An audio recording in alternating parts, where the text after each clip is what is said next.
자, 오늘 이 시간 끝까지 사명자로 살라라는 제목을 가지고 하나님의 말씀을 증거하겠습니다. 여기서 가장 중요한 말은 사명자도 아니고 끝까지입니다. 끝까지 사명자로 사는 것이 중요합니다. 공부 열심히 하는 거 중요하죠. 그러나 그보다 중요한 것은 끝까지. 모든 일은 끝까지 가는 사람이 이기죠. 토끼와 거북이 경주 알잖아요. 거북이가 토끼를 이겼습니다. 이길 수 없는데 이겼죠. 어떻게 이겼죠? 토끼는 끝까지 안 갔고 거북이는 비록 느린 걸음이지만 끝까지 갔거든요. 그래서 우리 북한교회 성도님들도 끝까지 사명자로, 끝까지 성도로, 끝까지 예수 믿는 그리스도인으로서의 삶을 살아갈 수 있기를 간절히 소원합니다. 자, 예수님은 부활하시고 승천하시기 전에 모여있는 제자들과 사람들에게 땅끝까지 복음을 전하는 사명자가 되라고 말씀하셨습니다. 사도행전 1장 8절 우리 다같이 읽습니다. 오직 성령이 너희에게 임하시며 너희가 권능을 받고 예루살렘과 온 유대와 사마리아와 땅끝까지 이르러 내 증인이 되리라 하시니라. 내 증인이 되라고 말씀하셨죠. 사명자가 되라. 복음을 증거하는 사람이 되라고 말씀하셨습니다. 그러므로 예수 믿는 성도들은 모두가 다 사명자가 되어야 합니다. 사명자는 무엇보다 사명이 무엇인지를 압니다. 그러나 사명은 아는 것은 중요하지 않아요. 사명을 아는데 머무는 사람들이 오늘 이 시대에 얼마나 많은 줄 아십니까? 사명은 감당해야 돼요. 사명은 실천해야 돼요. 그것도 했다, 안 했다, 그것이 아니라 끝까지 사명을 감당해야 된다는 겁니다. 그래서 사명을 아는 것과 사명을 감당하는 것은 이건 완전히 다른 문제입니다. 다른 거예요. 그래서 한평생 사명으로 살았던 사도 바울은 목숨을 걸고 사명을 감당했습니다. 그만큼 사명은 중요하기 때문입니다. 사도행전 20장 24절 다 같이 읽습니다. 내가 달려갈 길과 주 예수께 받은 사명 곧 하나님의 은혜의 복음을 증언하는 일을 마치려 하면은 나의 생명조차 조금 더 귀한 것으로 여기지 아니하노라. 사랑하는 성도 여러분, 사도 바울은 목숨을 걸고 복음을 전했습니다. 끝까지 사명을 감당했다라는 겁니다. 저와 성도님들도 사도 바울처럼 끝까지 목숨을 걸고 사명을 감당할 수 있기를 바랍니다. 인생은 사명을 감당하는 사람이 있고 그냥 살아가는 사람이 있고 병들고 고난 속에 힘들게 살아가는 사람이 있습니다. 우리 북한교회 성도들은 그냥도 살지 마시고 병들고 힘들게도 살지 마시고 사명을 감당하며 살아갈 수 있기를 간절히 소원합니다. 인생이 행복해지려면 사명자가 되어야 돼요. 사명자는 고난 속에도 웃을 수 있어요. 사명자는 힘들어도 나는 행복하다고 말할 수가 있다는 겁니다. 그렇다면 사명을 누가 감당합니까? 사명을 아무나 감당할 수 있습니까? 그건 아니더라고요. 사명은 모두가 감당해야 되지만 또한 사명을 아무나 감당할 수 있는 일이 아닙니다. 왜 그럴까요? 이 사명은 인간의 일이 아니고 하나님의 일이기 때문에 그래요.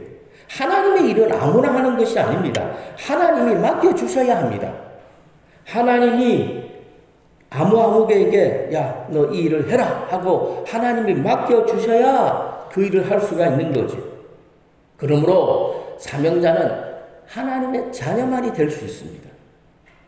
사명은 하나님이 주시지 않으면 절대로 감당할 수 없습니다. 자기가 하고 싶다고 할 수 있는 것도 아니라는 거죠. 전적으로 하나님께 달려 있습니다. 그래서 사명은 일방적이에요. 사명은 불가항력적인 하나님의 은혜입니다. 그래서 사명은 축복입니다. 만약에 사명을 내가 선택할 수 있다면, 내가 하고 싶으면 하고 하기 싫으면 안 한다면 이건 사명이 아니죠. 사명은 내가 선택하는 것이 아니기 때문에 내가 하기 싫다고 해서 중도에서 그만둘 수가 없습니다. 사랑하는 성도 여러분, 사명은 직업이 아니에요. 직업은 얼마든지 그만두고 싶으면 그만둘 수 있죠. 때려쳐야지. 싫다. 나 안 해. 얼마든지 그만둘 수 있습니다. 그러나 사명은 그만둘 수가 없습니다. 교회 일을 하다 보면 마음에 안 드는 사람이 있을 수 있습니다. 교회 일도 사람들이 하는 일이기 때문에 마음에 맞지 않는 사람들이 있습니다. 그래서 짜증나죠. 그냥 하기 싫죠. 그리고 나는 열심히 하는데 이상하게 나를 알아주지 않아요. 나 정말 열심히 하는데 아무도 나를 알아주지 않아요. 반면에 농땡이 치고 일은 안 하고 말만 많고 엉뚱한 소리 하는 사람만 인정을 받는 것 같아요. 그럴 땐 정말 다 때려치워버리고 다 내려놓고 집에 가고 싶습니다. 이럴 때 어떻게 해야 됩니까? 그냥 다 내려놓아야 됩니까? 그러면 안 됩니다. 직업이라면 얼마든지 그만둘 수 있지만 사명은 그럴 수 없어요. 왜 그럴까요? 사명은 직업이 아니기 때문입니다. 사명은 하나님의 일이기 때문에 함부로 그만둘 수가 없어요. 끝까지 감당해야 돼요. 그래서 사명을 감당하다 오해를 받고 알아주지 않아도 우리는 끝까지 사명을 감당해야 됩니다. 그런데 참 감사한 거는 세상이 알아주지 않아도 사람들이 안아주지 않아도 하나님은 반드시 알아주신다는 겁니다. 사명에는요 상급이 있어요. 성도들이 주의 일을 감당하며 공짜로 하는 것이 아니고 하나님이 주의 일을 감당하는 사명자들에게 상급을 줍니다. 하나님은 정확히 판단하시고 가장 선하고 가장 좋은 것으로 우리에게 허락하여 주시는 거죠. 그래서 이 땅에 보면 예수 믿는 사람들 중에 보면 다 잘 살던가요? 다 행복하던가요? 아니 예수 믿는데 왜 저렇게 가난하게 살까? 예수 믿는데 왜 저렇게 험하게 살까? 반면에 저 사람은 예수 믿는데 왜 저렇게 잘 살지? 왜 행복하게 살지? 상급이 달라요. 그걸 가지고 우리 하나님은 불공평하다 이렇게 말하면 안 돼요. 눈물 흘리고 씨를 뿌린 만큼 기쁨의 단을 거두는 거예요. 수고하고 땀을 흘린 만큼 그 분깃을 먹는 거예요. 그래서 우리 하나님은 공평하신 하나님이라고요. 사도 바울은 이 사실을 알았기 때문에 오해를 받고 온갖 핍박을 받아도요 끝까지 사명을 감당했습니다. 그러므로 사명자들은 자신의 실력을 믿는 것이 아니고 사명자들은 하나님을 믿고 일을 하는 겁니다. 사람을 보고 사명을 감당하지 않습니다. 사람을 보면 반드시 그 사람 때문에 시험 들고 상처받습니다. 사람을 믿지 말고 하나님을 믿고 사도 바울처럼 하늘의 상급을 바라보면서 저와 성도님들은 끝까지 사명자들이 되시기 바랍니다. 만약에 사명을 감당하다가 오해받고 남들이 알아주지 않는다고 사명을 그만둔다면 누가 좋아할까요? 당연히 마귀가 좋아하죠. 그리고 사명을 감당하다가 중대에서 그만둘 때서 왜 사명을 감당합니까? 사명을 한번 시작하면 끝까지 감당하십시오. 그리고 사명을 감당한 것만큼 하나님의 은혜와 축복은 우리가 감당할 수 없을 정도로 하나님이 부어주십니다. 다윗을 보십시오. 하나님이 복을 주는데 그 복이 너무나 크고 감당할 수 없으니까 다윗이 뭐라고 말하죠? 하나님, 내가 누구이길래 이렇게 나에게 복을 줍니까? 하나님, 우리 집이 도대체 뭐길래 우리 집에 이렇게 엄청난 복을 주십니까? 오히려 하나님 앞에 반문하지 않습니까? 우리가 사명을 감당하다 중도에 그만두면 사탄마귀가 기뻐합니다. 사탄마귀는 사명자들이 사명을 내려놓기를 지금도 기다리고 있어요. 그래서 사탄마귀는 자꾸만 사람들 생각 속에 오해하게 만들고 편견을 막 심어줍니다. 그러므로 사명자는 반드시 오해받습니다. 사명자는 이상하게 다른 사람들에게 험한 소리를 듣습니다. 이상하게 온전한 사명자들은 사람들이 알아주지 않고 정말 사명자들은 상처받는 일들이 많아요. 어떻게 알 수 있습니까? 사도 바울을 보면 알아요. 사도 바울처럼 오해와 핍박을 많이 받은 사람도 없을 겁니다. 특히 사도 바울은 유대인들 때문에 자기 동족들 때문에 엄청난 눈물을 흘렸습니다. 오늘 본문에서도 보면 사도 바울은 예루살렘으로 가고 있습니다. 자신을 기다리고 있는 것은 결박과 환난이라는 사실을 사도 바울도 알고 있어요. 자신 앞에 죽음이 기다리고 있다는 사실을 알고 있지만 사도 바울은 지금 예루살렘으로 갑니다. 이 길이 사도 바울에게는 사명의 길이었고 이 길이 죽음의 길이었지만 하나님이 원하시고 하나님의 뜻이었기 때문에 사도 바울은 예루살렘으로 죽으러 가는 거예요. 안 가면 되지 않느냐 이렇게 말할 수 있겠죠. 아마 많은 사람들이 그런 얘기 할 거예요. 예수님 아니면 사도 바울 안 가면 되잖아요. 안 가면 안 죽을 거 아닙니까? 베드로도 그랬죠. 예수님이 십자가를 치러 예루살렘으로 간다고 그러니까 베드로가 뭐라고 그랬어요? 안 된다고. 예수님은 죽으면 안 된다고. 안 가면 안 죽을 거 아닙니까? 예수님이 뭐라고 그랬죠? 이 사탄아 물러가라. 너는 하나님의 일을 생각하지도 않고 사람의 일만 생각하는 거야. 오늘날 많은 성도들이 자기만 생각해요. 하나님의 뜻을 생각지도 않고 자기만 생각해요. 그래서 사도 바울에게 안 가면 되지 않겠습니까? 안 가면 죽지 않을 거 아닙니까? 물론 안 가면 안 죽을 수도 있죠. 그러나 그것은 하나님의 뜻이 아니죠. 사명자는 그럴 수가 없는 겁니다. 사명자는 자신의 목숨보다 중요한 것이 사명입니다. 사명자는 목숨을 걸고 사명을 감당하는 겁니다. 저와 성도님들도 사명자로 사면 반드시 사도 바울처럼 오해받고 사도 바울처럼 핍박받습니다. 그래도 사도 바울처럼 끝까지 사명을 감당해야 합니다. 아무리 힘들어도 어떤 시험이 와도 어떤 누명을 쓴다고 해도 사명을 감당해야 돼요. 절대로 중간에 포기하면 안 됩니다. 저와 성도님들이 사명을 포기하는 순간 모든 것이 끝장나죠. 신앙도 잃어버릴 수 있죠. 하늘의 상급도 사라져버리고 무엇보다도 우리는 하나님을 실망시키는 존재가 되어버립니다. 사랑하는 성도 여러분, 사명이란 무엇입니까? 사명이란 말은 한자어로 보면 일사에다가 목숨 영자를 쓰죠. 그래서 사명이라고 그래요. 그래서 사명은 목숨 걸고 해야 할 일이 사명입니다. 그래서 사명은 목숨이에요. 사명은 생명이에요. 어떻게 보면 생명보다 더 귀하고 소중한 것이 사명입니다. 그러므로 사명자들에게는 생명이 두 개 있어요. 하나는 내 육신의 생명이 있고 또 하나는 뭐가 있습니까? 사명이 있어요. 사명. 그래서 사도 바울은 사명을 생명보다 더 귀하게 여겼습니다. 자신의 생명이 이 땅에 존재하는 이유가 사명을 감당하기 위해서 나는 지금 살아있다. 그렇게 고백하고 있다는 겁니다. 자신이 살아가는 이유, 사명을 감당하기 위해서. 그만큼 사도 바울의 인생은 사명으로 시작해서 사명으로 끝을 맺는 인생이었다는 것입니다. 그래서 사도 바울은 사명을 위해서 예루살렘으로 갑니다. 죄수의 몸으로 로마 감옥에 갇히죠. 복음을 전합니다. 그리고 순교의 자리까지 갑니다. 그러므로 저와 성도님들도 사명자로서 사도 바울처럼 끝까지 사명의 길을 걸어갈 수 있기를 간절히 소원합니다. 그래야 행복하다니까요. 그냥 살면 편한데 오늘날 많은 사람들이 그냥 살아요. 일어났어요. 그냥 하루 뒤돌아보면 뭘 했는지 몰라. 그냥 살았어요. 그냥 살면서 1년을 보냈어요. 편해요. 얼마나 편한지 모르겠어요. 행복하던가요? 1년이란 세월이 내 인생 가운데 지워져 버려요. 내가 뭐 했던가 아무것도 없죠. 기억에 남는 삶. 뒤돌아봤을 때 힘들고 어려웠지만 나에게 유익한 기억들, 감정들이 우리에게 있어야 돼요. 사명자들에게는 그런 기억들이 있다는 겁니다.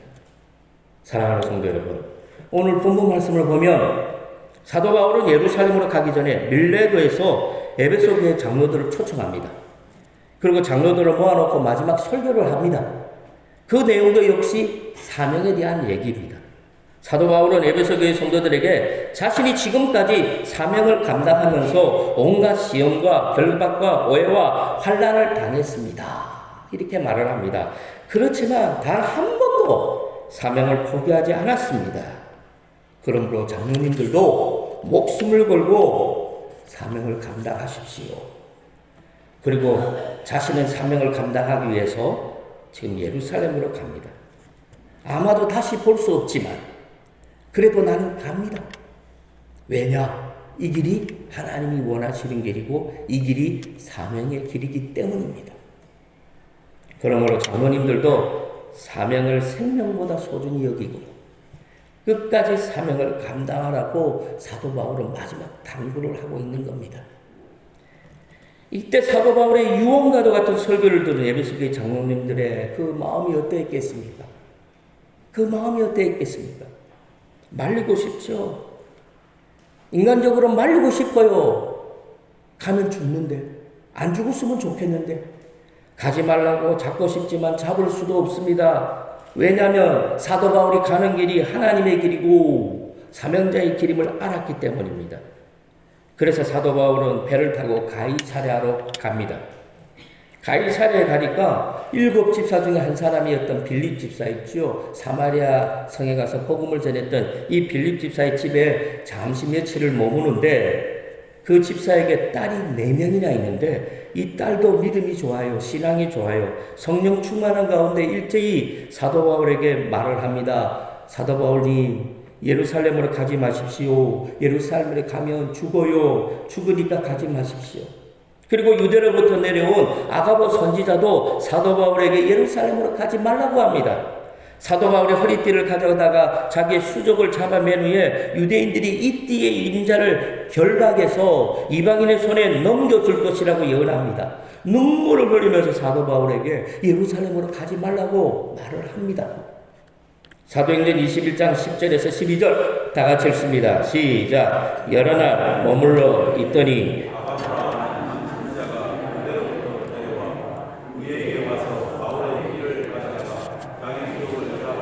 말하기를 성령이 말하시되 예루살렘에서 유대인들이 이같이 이 띠 임자를 결박하여 이방인의 손에 넘겨주리라 하거늘 우리가 그 말을 듣고 그곳 사람들과 더불어 바울에게 예루살렘으로 올라가지 말라 권하니. 그러나 사도 바울은 그들의 말을 듣지 않았습니다. 왜냐?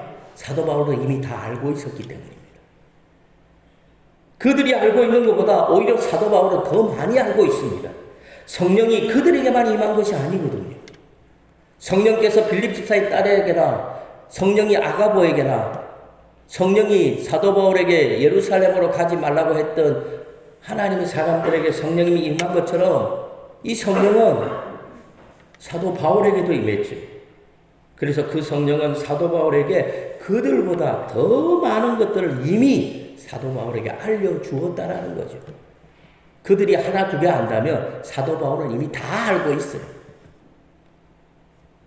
그들이 성령의 감동을 통해서 안 사실은 사도 바울이 예루살렘으로 가면 죽는다는 그 사실을 알고 있었지만 사도 바울도 그 사실은 알고 있었죠. 그러나 사도 바울은 그보다 더 많은 것을 알고 있죠. 하나님이 내가 예루살렘으로 가서 내가 로마까지 가서 죽는 것이 하나님이 나에게 원하시는 거라는 것을 사도 바울은 알았다는 거예요. 사랑하는 성도 여러분, 때론 하나님이 우리에게 고난당하길 원할 때가 있어요. 때론 하나님이 사도 바울처럼 너 죽어라 이렇게 말할 때가 있다니까요. 우리는 그렇게 말하겠죠. 우리 어떻게 하나님 그럴 수 있어요? 나는 살려고 기도했는데 왜 하나님 나보고 죽으라고 그래요? 죽으라고 그렇게 응답 주시는 분이 있어요. 그런데 신기한 건요, 그 응답 받은 사람은 분명히 자기가 기도하니까 하나님이 자기 죽는데요. 그런데 어떻게 해요? 기뻐해요. 아니, 고침을 받은 것이 아니고 죽는데 왜 이렇게 기뻐하죠? 사랑하는 성도 여러분, 사명자들은 사명으로 살다가 사나 죽으나 별 차이 없어요. 그러나 사명을 모르는 사람들은 사는 것이 좋은 것이고 죽는 것은 끔찍하게 안 좋은 것이라고 생각을 하죠. 그래서 사도 바울은 자신이 뻔히 죽을 줄 알면서도 그 길이 하나님이 원하시는 길이고 사명의 길임을 알고 지금 그 길을 걸어가고 있는 겁니다. 죽음을 각오하고 죽기를 각오하고 지금 예루살렘으로 갑니다. 그런데 사도 바울이 예루살렘으로 가서 죽는 것이 하나님의 뜻임을 모르는 사람들은 계속해서 사도 바울을 괴롭혀요. 사도 바울을 보고 예루살렘으로 가면 죽으니까 가지 말라고 힘들게 하는 거예요. 사랑하는 성도 여러분, 한번 생각해 보세요. 사도 바울도 자신이 예루살렘으로 가면 죽는다는 거 알아요. 하나님의 뜻임을 알아요. 믿음으로 받아들였지만 옆에서 자꾸 쑤셔대네. 그러면 어떨까요? 인간이잖아요. 그 사람이 나를 위하는 것이 아니에요. 나를 더 힘들게 한다니까요. 내 믿음을 흔들어 놓는 거잖아요. 사도행전 21장 13절 다 같이 읽습니다. 바울이 대답하되 여러분이 어찌하여 울어 내 마음을 상하게 하느냐. 나는 주 예수의 이름을 위하여 결박당할 뿐 아니라 예루살렘에서 죽을 것도 각오하였. 사랑하는 성도 여러분, 사도 바울은 자신이 예루살렘으로 가면 죽는다는 사실을 이미 알고 있었습니다. 그래도 그 길을 가는 거예요. 왜냐? 그 길이 하나님이 원하시는 길이고 그 길이 사명자의 길이었기 때문입니다. 예수님도 보십시오. 자신이 예루살렘으로 가면 십자가에 못 박혀 죽는다는 사실을 알고 있었습니다. 그래도 그 길이 하나님이 원하시는 길이고 그 길이 주님의 길이었기 때문에 주님은 가셨죠. 이처럼 사명은요, 때론 목숨을 거물고 감당해야 돼요. 사명은 끝까지 감당해야 돼요. 사랑하는 성도 여러분, 다른 사람들이 볼 때에 사도 바울이 예루살렘으로 죽으러 가는 것처럼 보이지만 사도 바울은 지금 하나님의 뜻대로 사명을 감당하러 갑니다. 그래서 누구보다 행복한 사람은 사도 바울이에요. 목숨을 연명해서 사도 바울보다 10년, 20년 더 산다고 해서 그 인생이 행복한 것이 아니라 오히려 사도 바울이 사명을 감당하다가 로마 감옥에서 순교하는 그 사도 바울이 더 행복하다니까요. 전설에 의하면 로마에서 사도 바울이 이제 단두대에 목에 올라가요. 위에서 칼이 탁 내려오죠. 칼이 내려오니까 사도 바울의 목이 떨어져 나가겠죠. 땅바닥에 튕깁니다. 텅텅텅.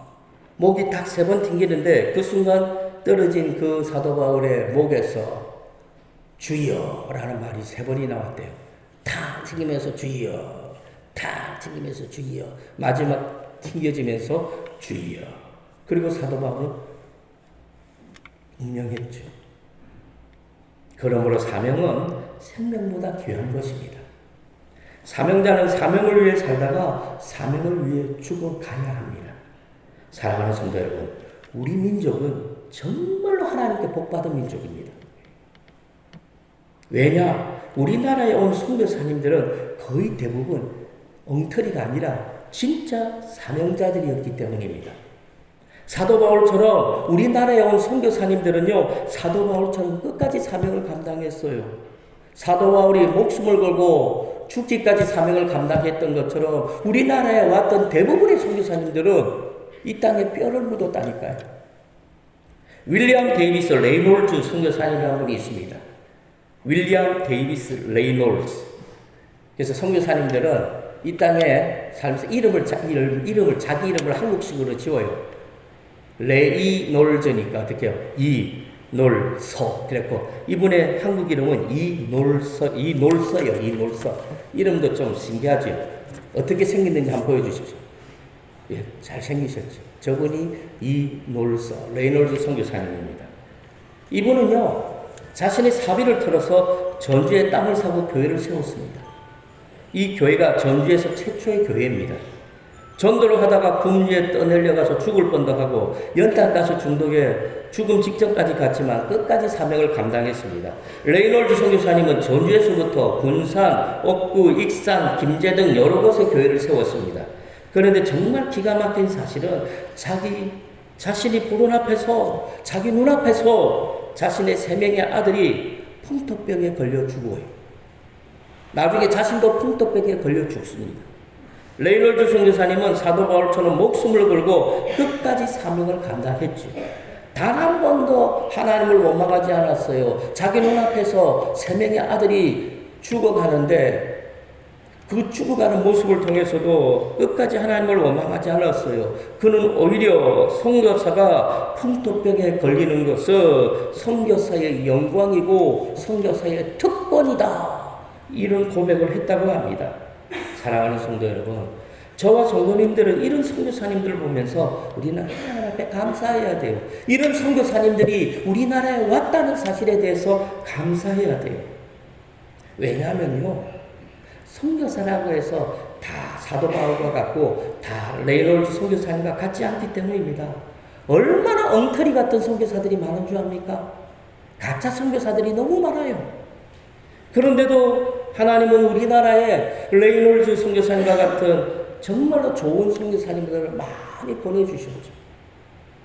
이 당시에 세계에서 최악의 선교지가 어딘 줄 압니까? 우리나라입니다. 우리나라. 선교사님들 사이에 이런 말이 있었다고 합니다. 코리아로 가면 죽는다. 코리아로 가면 죽는다. 아프리카, 인도, 중국보다 더 낙후된 나라. 이 지구상의 선교사의 무덤이 어디라고요? 우리나라. 그래서 선교사님들이 우리나라에 올 때는요, 이미 죽음을 각오하고 온다고 해요. 자기 딸을 데리고 오고 아들을 데리고 오고 자기 아내를 데리고 오면서도 내 딸이 여기서 죽을 거야. 내 아내가 여기서 죽을 거야. 나도 여기서 죽을 거야. 죽음을 각오하고 오는 거예요. 그리고 실제로 대부분의 선교사님들은 우리나라에서 사명을 감당하다가 우리나라에서 다 죽어요. 우리나라에 뼈를 묻습니다. 얼마나 많은 선교사님과 그의 아내와 자녀들이 이 땅에 피를 뿌렸는 줄 아십니까? 서울 양화진에 가보면 외국인 선교사 무덤이 있죠. 그 한번 가보면요 눈물 납니다. 선교사님의 무덤을 보면 참 그런데요, 그 선교사님 무덤을 보면 작은 무덤이 있어요. 선교사님 자녀들, 아기들 무덤이 있어요. 그 무덤을 바라보면요 눈물 나요. 이 아이가 아버지가 선교사만 아니었으면 미국에서 안 죽고 잘 살았을 거 아니에요. 괜히 아버지가 선교사여가지고 아버지 딸 한국에 와가지고 풍토병에 걸려 죽었다니까요. 그런데 그런 아버지는 그런 딸이 그런 아들이 죽는 모습을 보고 이거는 선교사의 특권이고 축복이라고 말 같지 않은 소리를 하는데 얼마나 가슴 아플까요? 그만큼 하나님이 우리 민족을 사랑하셨다는 거예요. 우리나라에 온 선교사님들이 죽음으로 사명을 감당했죠. 그런데 우리나라 선교사는 그렇게 안 하더라고요. 우리나라 선교사들은 참 나빠요. 자신들이 선교사님들에게 그런 사랑의 빛을 줬으면 우리나라의 선교사님들도 필리핀에 가든지 다른 나라에 갔으면 거기 뼈를 묻어야죠. 근데 안 묻어요. 선교사님은 거기 가서 자기 자식들 교육시키고 유학시키고 공부시키고 엉뚱한 짓거리 하더라고요. 주먹을 한 대 돌려치고 싶어요. 그래서 저는 한때 그런 얘기 한 적이 있어요. 야, 때려쳐라. 제 동기 중에 있어요. 차라리 목사 때려치우고 선교사 때려치우고 동대문 시장 가서 장사나 해라. 그러면서 제 입에서 XX란 말이 나왔어요. 제가 보더라도 막 짜증이 나더라고요. 사랑하는 성도 여러분, 사명자는 많아요. 끝까지 사명을 감당하는 사람은 없어요. 선교사는 많아요. 끝까지 선교사의 일을 감당하는 사람은 없다니까요. 다 돌아와요. 왜 돌아오지? 돌아오면 천덕꾸러기라니까. 나이 60, 70 돼가지고 다시 한국에 와요. 왜 오는지 모르겠어요, 저는. 거기에서 사명을 감당했으면 거기에서 뼈를 묻는 것이 아닌가요? 사명자는 그렇게 살아야 돼요. 사랑하는 성도 여러분, 우리 북한교회 모든 성도님들은 우리나라에 온 선교사님들처럼 사명자가 돼야 돼요. 외국 가라는 거 아니에요. 우리 가정에서 내 자식을 위해서, 내 남편을 위해서, 내 아내를 위해서 뼈를 묻으세요. 사도 바울처럼 레이놀드 선교사님처럼 이 땅에 오신 수많은 선교사님처럼 목숨 걸고 끝까지 사명을 감당하는 진짜 사명자, 진짜 성도, 진짜 집사, 진짜 권사가 되어야 된다는 겁니다. 솔직히 말해서 사명자로 살면 부담이 생깁니다. 그럼에도 우리는 사명자가 되어야 합니다. 억지로라도 사명자로 살아야 됩니다. 그래야 후회 없는 인생을 삽니다. 그래야 나이 80, 90 되면요 자기 인생을 뒤돌아보면 웃을 수 있어요. 그래도 나는 보람이 있었다. 나 행복했다. 뒤돌아보면서 한숨 쉬면서 나 뭐하고 살았는지 모르겠다. 눈물 흘리는 그런 분 난 봤거든요. 그분 통장에 돈도 많아요. 통장에 돈이 많다고 행복한 게 아니더라고요. 나이가 90이 다 된 분인데요. 목사님, 제가 뭐하고 살았는지 모르겠어요. 열심히 사셨잖아요. 돈도 많이 벌어놓고. 집사님 때문에 자녀들이 지금 얼마나 잘 살아요. 자기 한 게 없대요. 눈물을 뜨 흘리대요. 그래서 내가 농담 아닌 진담을 했죠. 그럼 집사님 통장에 있는 모든 돈 교회 다 헌금하세요. 하나님 앞에. 또 그러니까 또 안 하더라고요. 사람은 그래요.